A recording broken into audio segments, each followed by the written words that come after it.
students, welcome to VTeach. In this class, I am going to tell about algebraic structures and its subtopics. First, let us know what is meant by algebraic structure. A set which is a non-empty set, that means it should contain at least some one element, that it should not be empty. It should be a non-empty set and it should contain any operation, that is plus, into, minus, subtraction, anything.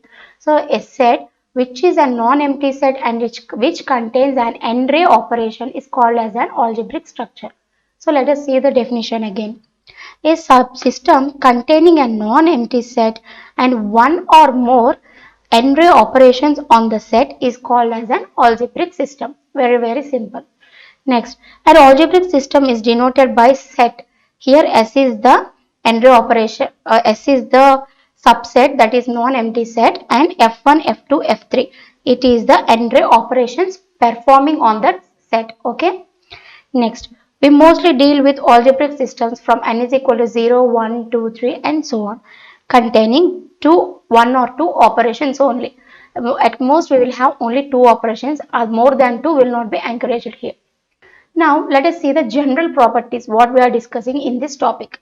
So the general properties are this algebraic system will be represented with these brackets.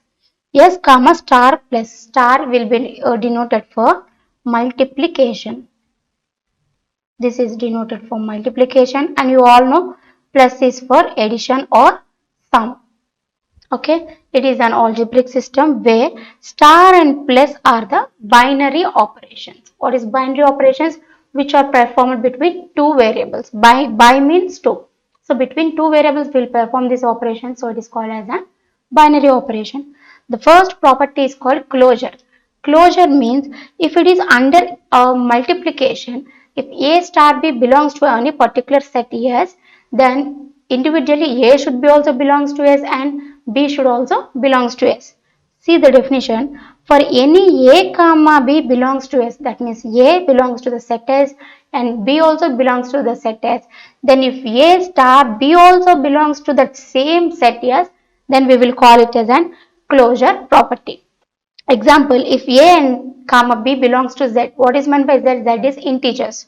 And A plus B belongs to Z and A star B also belongs to Z, where plus and star are the operations of addition and multiplication respectively. Okay, let us see an example. Suppose take A is equals to 1 and B is equal to 2. These both are integers. Now I am performing A plus B. 1 is an integer, 2 is an integer, and 1 plus 2 I got 3. It is also an integer. So A belongs to Z and B belongs to Z, and A plus B also belongs to Z. So I can say that A plus B is a closure property in this problem. Similarly, take another example, A star B for same A and B values. Here A is an integer and B is an integer. A star B 1 star 2, it is equals to 2. This also belongs to integers. So we can say A star B is also closed, that is it also agrees closure property. Understood? Closure property means if individual elements belongs to the particular set, then the operation, binary operation which we are performing, the result should be also belongs to the same set. Next, associative property.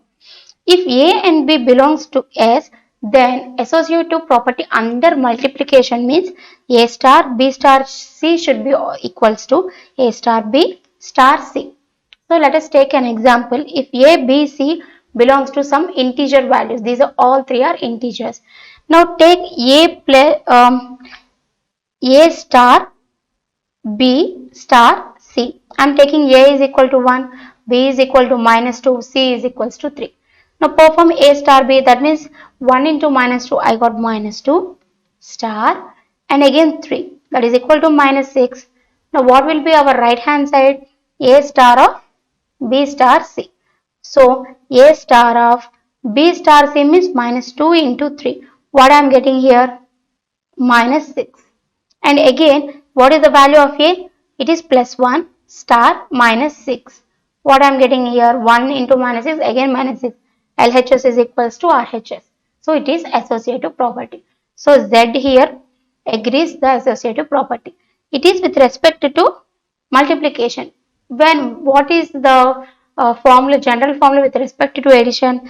A plus of B plus C is equals to A plus B plus C. Okay, these two are formulas for associative property. Similarly, commutative property. For commutative property, what is the law? If A and B, two items or two elements belongs to a set S, then A plus B should be equals to B plus A, or under multiplication, A star B should be equals to B star A. Okay, A star B, B star A plus B should be equals to B plus A. Let us take a simple example. A is equal to -1, B is equals to some 5. What is A star B here? 1 star 5, that is equals to -5. Similarly, B star A, that is 5 star of -1, that is also equals to -1. These both values are equal, hence proved. Again, take under addition, -1 plus 5, that is equals to 4, and B plus A, 5 plus of -1, that is also equals to 4. So again, it is also satisfying. So this is our commutative. Identity law.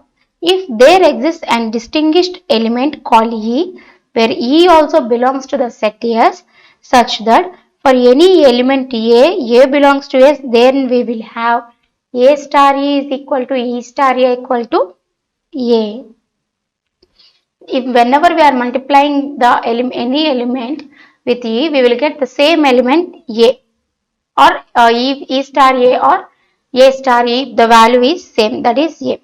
So the element E belongs to S is called identity element of S with respect to the operation star, that is multiplication. Here 0 and 1 are called elements of Z with respect to the operations addition and multiplication. That means A plus 0 is equals to A, or 0 plus A is equals to A. Here 0 is the identity element, that is it satisfies identity property, identity element with respect to addition, and E is called the identity element with respect to the multiplication, that is nothing but equals to 1. E equal to 1 means 1 into A, or A into 1 is always equals to A. Next is inverse property. For each element A belongs to S, there exists an element A inverse such that A star A equals to A inverse star A is equals to E. A star A inverse, that means A into A inverse can be written as 1 by A is cancelled and we will get 1. Again A inverse A, 1 by A into A, again the final result is 1. So that is the identity element E here. Okay. For A inverse is called the inverse of A under the operation multiplication. E is called the identity element with respect to the operation star. In with respect to addition, A plus of minus A is equals to 0. That means if A is equals to some 3, 3 plus of minus 3, what will get the answer? 3 minus 3, that is equals to 0. So this is the inverse element. A means in case of subtraction or sum, we will get minus A. In case of multiplication, for A we will get as A inverse. So 0 is called identity element of Z under addition. Next, distributive property of three elements. That means A star B plus C. Here see A is distributing to B and A is distributing to C under multiplication. That is A star B plus A star C. Okay. Again another under addition means again A plus of B star C. That means A plus B star A plus C. Take a simple example. A is equal to 1, B is equal to 2 and C is equal to 3. Now substitute in this equation. What we will get? 1 star 2 plus 3, that is equals to 1 star 5, that is equals to 5 in LHS side. Now check the RHS side. 1 star 2 plus 1 star 3. 2 plus 3, that is equals to 5, hence that is why both LHS and RHS are equal. Next, take the under addition property, that is A plus, what is the value of A here? 1 plus 2 star 3, that is 1 plus 2 star 3 is 6, so the value is 7 here. Next, A plus B, that is 1 plus 2, 3 star, again A plus C, 2 star 3, what we will get here? 2 star 3, 2 plus 3 we will get as 5. 5 3s are 15. So what can we say? It is not satisfying here. So these both values are not equal. So it does not satisfy. So it does not satisfy the distributive property. Only with respect to multiplication, here we are having the property as identical. Next, cancellation property. For any three elements A comma B comma C belongs to S and A does not belongs to 0. That is A is not equal to 0, then A star B is equals to A star C. That means indirectly what can we say? B is equals to C. In the similar way, if B star A is equal to C star A, what can we say? B is equals to C. That means remove the common elements and equate the other different elements. Very simple. Next, cancellation property holds good for A, B, C belongs to Z under addition and multiplication only. Under any other binary operations, it will not satisfy. Only under addition and multiplication, it is satisfied. Next one is idempotent. What is idempotent? If an element A, that is it belongs to set S, is called as an idempotent element with respect to the operation star, that is multiplication, if A star A is equals to A, that is simply 1 star 1, it is equals to 1. So in the same way, A star A should be equals to A here. If 0 belongs to Z, an idempotent element under addition is 0 plus 0. For addition, it will be only 0, and for multiplication, it will be only A equals to 1. That is idempotent property. That is 0 comma 1 belongs to Z. Idempotent elements under multiplication is 1 and under addition will be 0. 0 can also satisfy A star A property. Because 0 star 0 will be equal to 0, 1 star 1 will be equals to 1. So 0 comma 1 are idempotent elements under multiplication. In case of addition, we are having only one element, that is 0. Okay. So this ends our topic on properties of this algebraic structures.